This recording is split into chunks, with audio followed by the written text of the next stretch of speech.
सरकार द्वारा व्यापारियों से 1 महीने तक सी फार्म जमा कराने की बात कही गई है, जिसका व्यापारी बहुत बुरी तरह से आलोचना कर रहे हैं। व्यापारी को कहना है कि लॉकडाउन ने पहले ही हमारी कमर तोड़ डाली है, ऊपर से सरकार अब सी फार्म मांग रही है।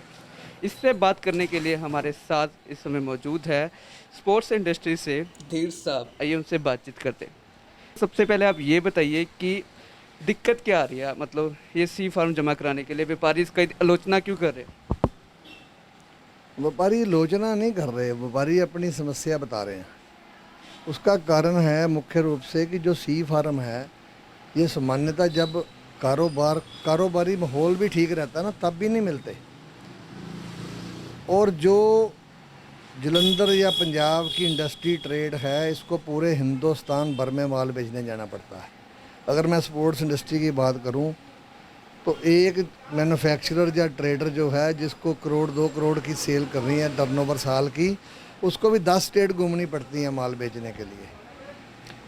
और हालात कारोबारी ऐसे हैं पिछले कई सालों से कि भुगतान नहीं मिलता, पेमेंट नहीं मिलती, माल भेजा हुआ उसके पैसे नहीं मिलते। सी फार्म कभी भी इकट्ठे नहीं हुए, कभी ना कभी किसी प्रांत में शॉर्टेज रही है, कभी किसी प्रांत में शॉर्टेज रही है। तो जो ये वर्तमान सरकार है कांग्रेस की, ये सरकार बनने से कुछ समय पहले जो इनकी एक इलेक्शन मैनिफेस्टो कमेटी बनी थी, श्रीमती राजेंद्र कौर बट्ठल, जो पूर्व मुख्यमंत्री रही हैं पंजाब की, और वर्तमान जो आज के वित्त मंत्री सरदार मनप्रीत सिंह बादल हैं, इनके नेतृत्व में कमेटी का गठन हुआ था। और उस कमेटी के साथ जलंधर की ये समूह लीडरशिप, जिसमें मौजूदा सांसद महोदय हैं, वर्तमान कई विधायक हैं, ये सभी यहाँ आए थे हमारे पास।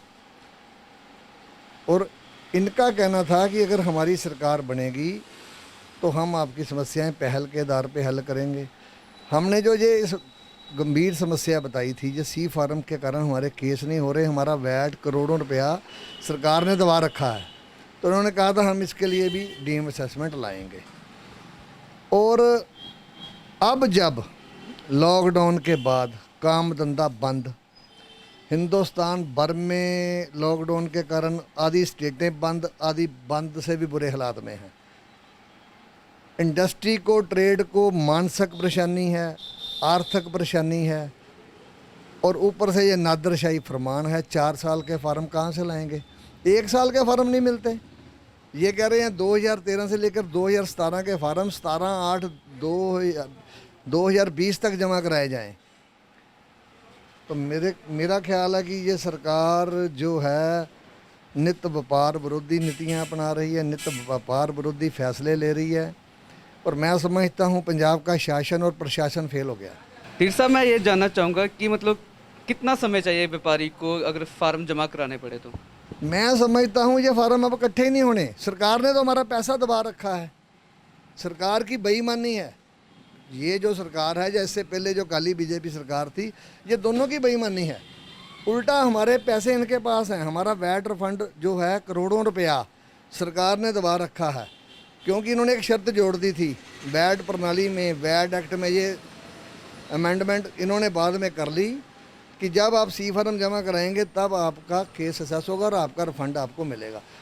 हमारे खुद के पैसे हैं, हमारे जैसे छोटे छोटे कारोबारी हैं, लाखों करोड़ों रुपया सरकार के पास पड़ा हुआ है 5 7 6 साल से, जो नहीं मिल रहा। ना उस पर कोई ब्याज, ना हमारा मूलधन जो फंसा हुआ अमाउंट है सरकार के पास, वैट के रूप में, वैट रिफंड के रूप में सरकार के पास फंसा हुआ है, नहीं मिल रहा है।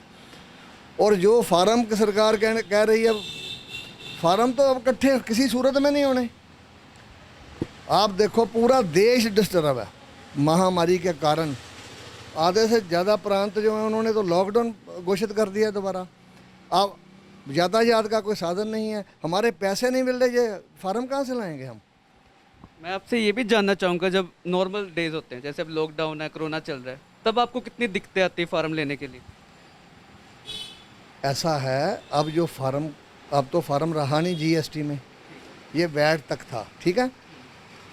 पहले तो ये मैनुअली देते थे, धक्के खाने पड़ते थे 6 महीने। पंजाब के प्रांत के आबकारी कराधान कार्यालय, जहाँ फार्म उपलब्ध नहीं रहते थे, फिर उन्होंने लास्ट टाइम में इसको ऑनलाइन किया है।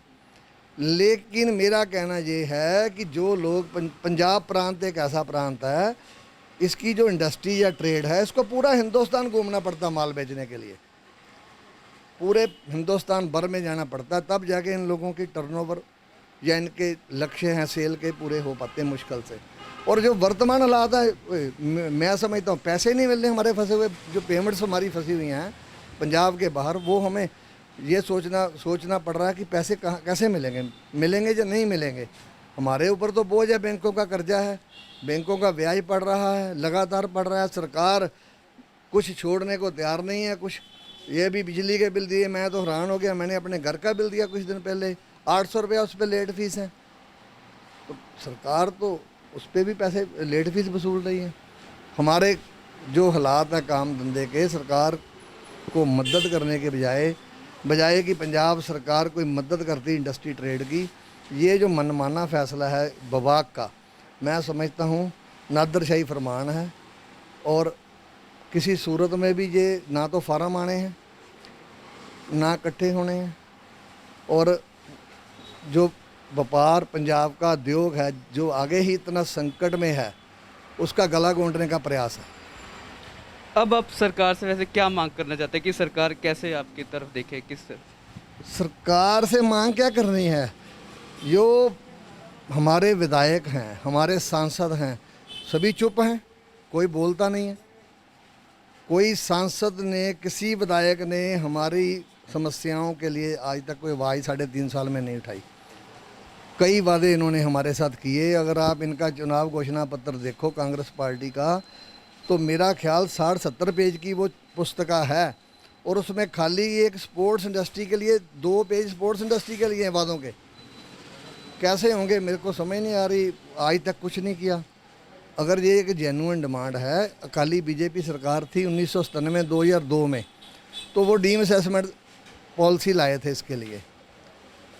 हमने बार बार कहा है, हम 2-4 बार इनके पास गए हैं, जो अपने मौजूदा वित्त मंत्री जी हैं मनप्रीत बादल साहब, इनसे निवेदन किया है कि हमारी डीम असेसमेंट पॉलिसी लागू की जाए, हमारे केस जो हैं असेसमेंट की जाएं और हमारे पैसे दिए जाएं, क्योंकि हमारे पैसे तो सरकार के पास फंसे हुए हैं।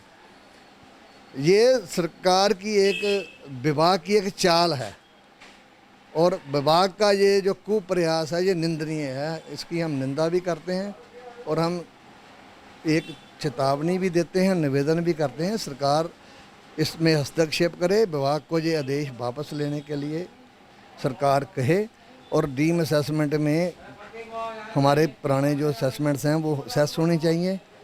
नहीं तो व्यापारी वर्ग अकाली बीजेपी सरकार में 2-3-4 साल सड़कों पे रहा, और वो संघर्ष का नतीजा है ये सरकार बन गई। तो व्यापारी क्या यही काम करेंगे? हमें काम धंधा करने दो। काम धंधा तो आगे बंद पड़ा है। अगर ये बात नहीं मानती सरकार की, वो कहे कि 1 महीने बाद लेना ही लेना है, तो कैसे होगा? व्यापारी क्या करेंगे? मैं कुछ मतलब कोई कदम उठाए जाएंगे आपके खिलाफ? कोई याचिका दायर की जाएगी? कुछ याचिका नहीं होती इसमें जो त्वरित हमारा विरोध है हमने जता दिया है। और जैसे हालात हैं, क्योंकि इसमें हम सड़कों पे जा नहीं सकते, माहौल भी नहीं है, वातावरण ऐसा नहीं है, महामारी है। सरकार को समझ लेना चाहिए कि जो दुर्दशा अकाली बीजेपी सरकार की हुई थी, वो सिर्फ इसलिए हुई थी कि उन्होंने ट्रेड इंडस्ट्री को इग्नोर किया था, शहरियों को इग्नोर किया था। तो फिर कौन सा समय रह गया? 1.5 साल रह गया इनका। बहुत बहुत शुक्रिया रविंदर जी। तो जैसे कि आपने रविंदर जी को सुना, उन्होंने कहा कि सरकार को व्यापारियों की मदद करनी चाहिए थी, जबकि उन्होंने आगे एक और फरमान सुना दिया कि सी फार्म भरा जाए।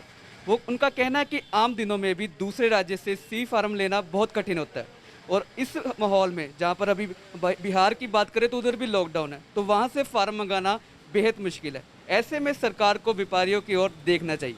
मेरे सहयोगी आयुष के साथ मैं राघव जैन, आज शाम प्लस।